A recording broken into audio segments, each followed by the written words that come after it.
Since its inception, Railtrack Queensland has been actively striving to try and get you all the information you need, whether it's about steam, diesel, electrics and heritage. Try again. We try our hardest to get all of the information that is actually relevant to the hobby. Are you sure about that? Because it seems to me it's like you ramble off anything random and just see how it goes. Alright, listen here. No, I tell you what, though, you're just finding random stuff to talk about, and all you're doing is trying to make it seem like you actually know what you're talking about. Hey! Cut it out! We have an episode to do. You can squabble later. Wait, no, but he started. Hey! Don't make me come back there and start whooping some arms. Who died and made you a parent? Oh, you are dead meat. I'll sort you two out later. I have an episode to run.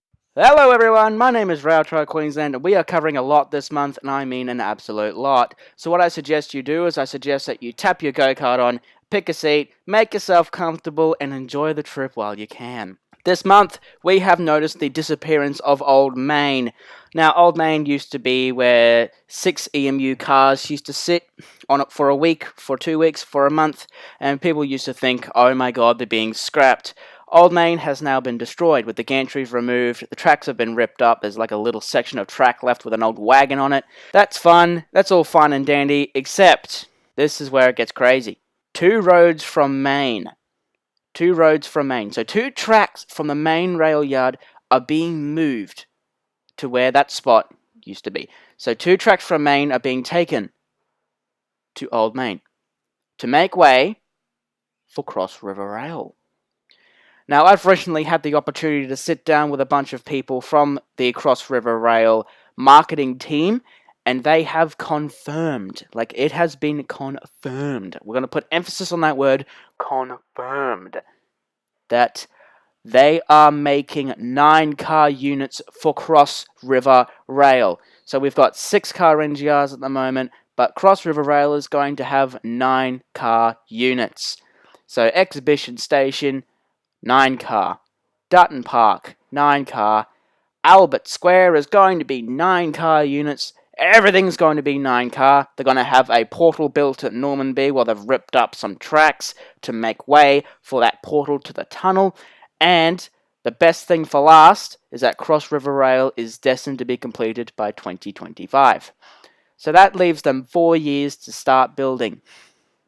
Rightio. So, on to Normanby. Normanby is where the portal for Cross River Rail will be. That's where the portal will be.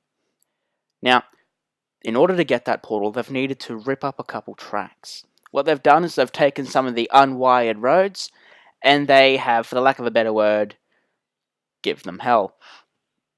What they're doing now is they're going to flatten the land, check for everything else, and then what they're going to do is they're going to start tunneling. Much like the Clan 7, except only smaller, they're going to be tunneling out to Dutton Park, where it'll all connect up and it'll be nice and fancy, like a big, fancy thing. We are going to go on a small road trip, ladies and gentlemen. We are going all the way out to the Ipswich workshops. Once again, it's a monthly thing. We are going out to the Ipswich workshops, and we have discovered, we have done it. O2 has been fluted. They've had the windows taken out, the pyramids on top taken off, everything's been screwed with. O2, 69, 71, 78, they're all being done. 71 and 78 are currently inside the workshops with a scrap date of early November, which should be somewhat interesting. So then we've got 71 and 78 in November, we've got everything else dying after that. I myself was fortunate enough to join them inside the workshops, having a look, put the photos up right now, it's going to be absolutely glorious. That, at the Ipswich Open Day, was when we also chat with the Cross River Rail team. They had set up a tent there, they had hats, they had hard hats, they had little go-kart holders and a VR set. It was all nice and dandy, but we had to bail the Ipswich early. We had to bail the workshops early. For a special reason, and that reason is being the transfer of WRA001 and 002 WhatCo's American-built locomotives. Holy wow, they finally did it. They have finally given us the locos that we saw. They've been teasing it all around the network, and finally they were transferred. I was lucky enough to get a heads up from Alpha Foxtrot Photography, who was also my ride. We chased that transfer from Caribin to Toowoomba. We went to Caribin, it was Murphy's Creek. Upper Lockyer. We also went to Gatton, Spring Bluff, and Helidon, and then we ended up at Toowoomba, which was a lot of fun, actually. We finished in dark, and it was absolutely mint. It was bloody good. Now, the thing about these WhatCo locomotives is that they look really, really weird. They are super shiny, which is something that Queensland is not famous for, and they look like they've been built out of Lego. They somewhat resemble 2800s with the front. It's got like a really flat surface. However, the 2800s don't have a section where you can stand on them out the front. So it's going to be a little bit weird to see them out and about. They're set for a testing date of late December, I've been told, and I don't entirely believe. Until then, we've yet to find out any good information, because WhatCo has been really keeping it secret. And because of that, we are going to be moving on to the next and most terrifying subject of this segment, photography!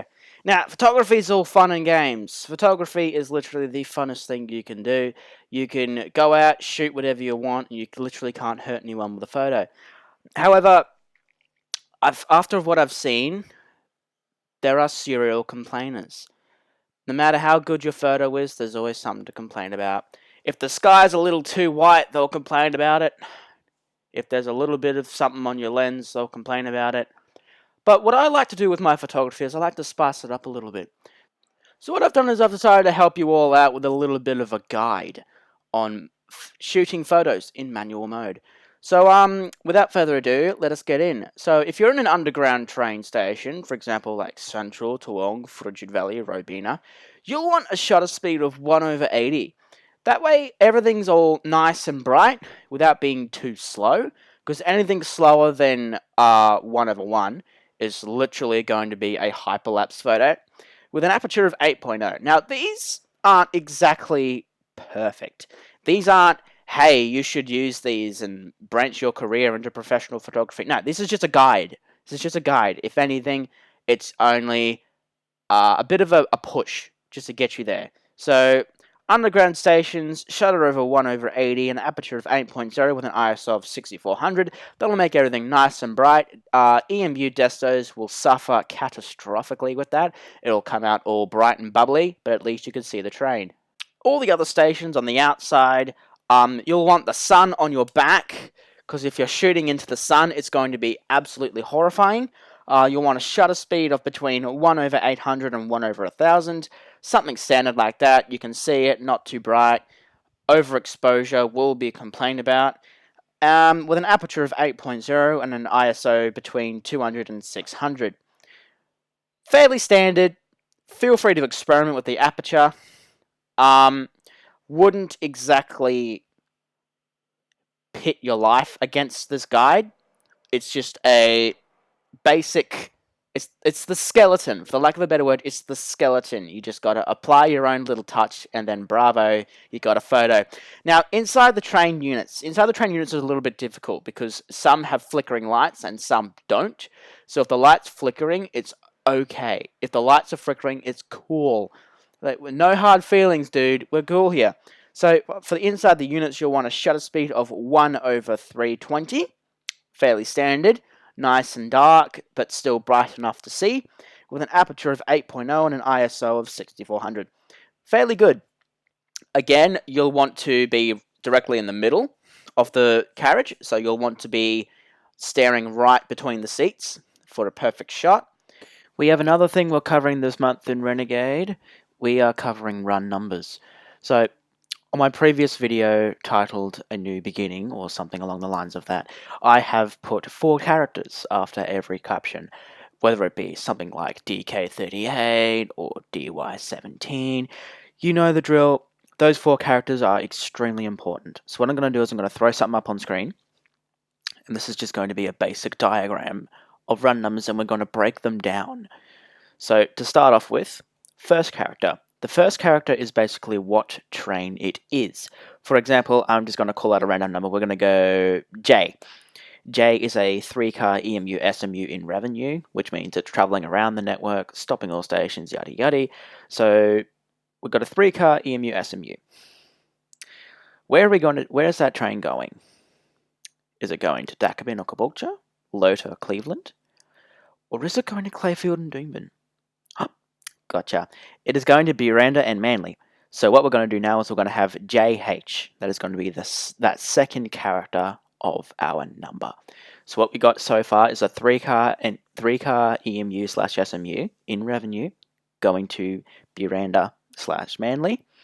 Third character, these are the ones I usually get stuck on. Standard running is 0 to 9. So you'll find that all run numbers will go from 0 to 9. Once the number 9 comes up, it goes to 0 again from the next 10 digits. So we've got 1, 2, 3, 4, 5, 6, 7, 8, 9. Then we've got 10, and then we got 11, 12, up to about, the highest I've seen is 75. But I'll keep monitoring that one for you. So 0 to 9 is standard running, all stations for suburban, all day express for interurban lines. T to V, this one's kind of difficult. That's AM express running as per standardized pattern on the Ipswich, Rosewood, and Cleveland lines only. X, Y, Z, PM express running as per standardized pattern for Ipswich, Rosewood, and Cleveland only. And then M and N would be PM peak only, used to denote short-running PM services, Cleveland and Beenleigh lines only. So the fourth character is the time it finishes. So an even number means it concludes its running in the up direction, ordered by time of arrival at location. So if our hypothetical train was to arrive at Cleveland at 11:19, it would be JH19. JH19, I would imagine. Pretty sure. JH19. So that's our train. That's a breakdown of run numbers.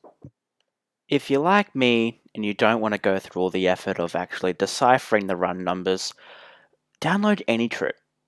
AnyTrip's really good.